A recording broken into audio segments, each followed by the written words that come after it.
Diplomats from every corner of the galaxy had come to witness Emperor Vex'kai's conquest of Terra. This was routine ceremony.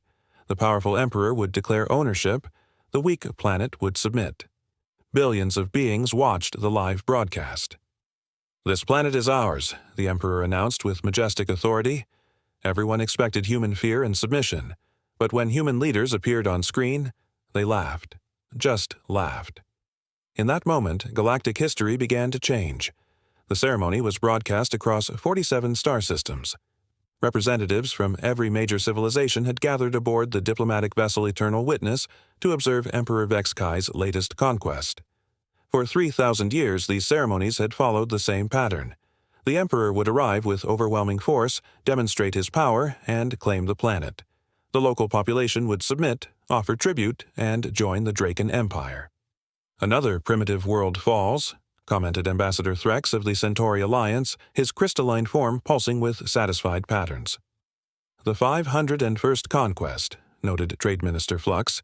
"The Emperor's expansion continues flawlessly." Below them, Terra hung in space like a blue jewel, completely surrounded by the Emperor's war fleet. 300 ships each. Emperor Vex'kai stood on his flagship's command deck, his 4-meter frame imposing even through the holographic transmission. His scales gleamed with the deep purple of absolute authority, and his 6 eyes held the cold certainty of unquestioned power. "People of Terra," his voice boomed across all frequencies, translated into every human language simultaneously. "I am Emperor Vex'kai of the Draken Empire. Your world has been evaluated and found suitable for incorporation." The ceremonial words had been spoken 500 times before. Every galactic diplomat knew them by heart. "By right of superior force and galactic law, this planet now belongs to the Draken Empire.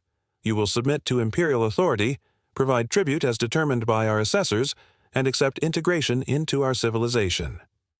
The transmission paused, allowing time for the inevitable, fearful response. Instead of terrified world leaders or desperate pleas for mercy, the human response came from what appeared to be a simple conference room. A dozen humans in plain business suits sat around an ordinary table.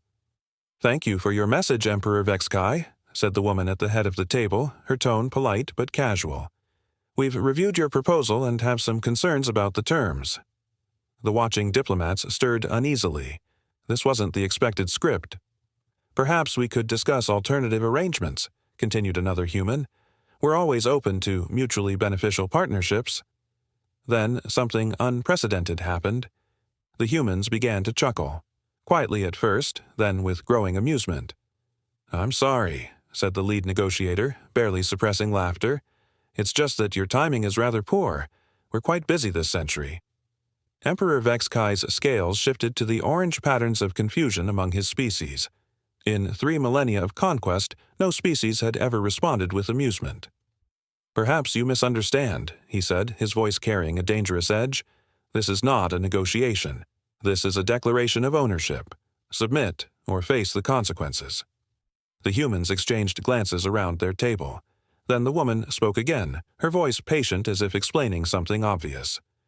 "Emperor Vex'kai, we appreciate the offer, but Terra isn't for sale. We're quite attached to it, you see. It's where we keep all our stuff." The laughter from the human delegation grew louder. Other species representatives began making nervous sounds, chittering, low-frequency humming, electromagnetic static that indicated deep anxiety across the galactic audience. "You dare mock the Draken Empire?" Vex'kai's roar echoed through his flagship. "Witness our power." He gestured to his fleet commander, who immediately ordered a demonstration. A small asteroid near Terra was selected as a target. Plasma cannons that could melt mountains focused their fire, and the rock disappeared in a brilliant flash. "That could be your cities," Vex'kai announced. "Your resistance is futile." The human conference room fell quiet for a moment. The diplomats leaned forward, expecting the inevitable surrender. Then the humans began laughing again, even harder than before. "Oh my," said one human, wiping tears from his eyes. "Did you see that? They blew up a rock. How quaint." "Perhaps we should show them our mining operation," suggested another human. The display screen in their conference room activated, showing what appeared to be a routine industrial facility. Massive machines were systematically disassembling what looked like a small moon. "We're clearing orbital space for a new traffic control station," the lead negotiator explained casually. That moon was in the way. The watching galaxy fell silent as they realized the scale of what they were seeing. The humans weren't just destroying the celestial body, they were taking it apart piece by piece, processing every atom for useful materials. "This is Tuesday's mining quota," she continued. "We do about 12 of these per month." Emperor Vex'kai's scales had shifted to gray, the color of shock among his people. "Now then," said the human negotiator, her tone becoming businesslike, "about your fleet. Those are some lovely ships, but they're really not supposed to be in our space without proper documentation." She pulled out what appeared to be an ordinary clipboard. "Let's see.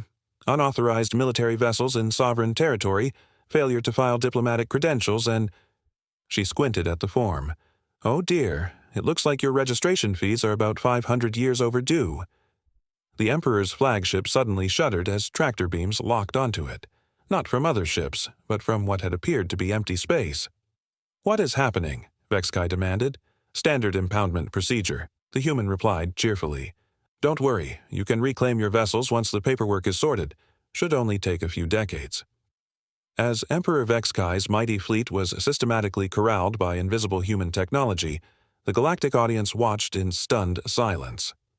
"This concludes today's diplomatic contact," announced the human negotiator. "Emperor Vex'kai, your ships will be held in our impound facility pending resolution of the paperwork issues. You're welcome to file an appeal with our Colonial Administration Office."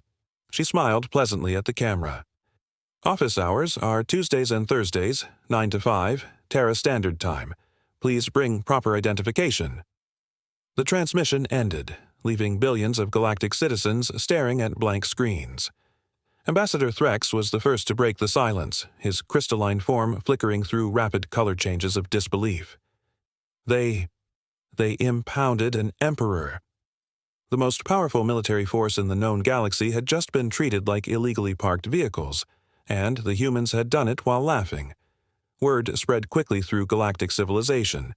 There was a new power in the universe, and it had a very different sense of humor about conquest.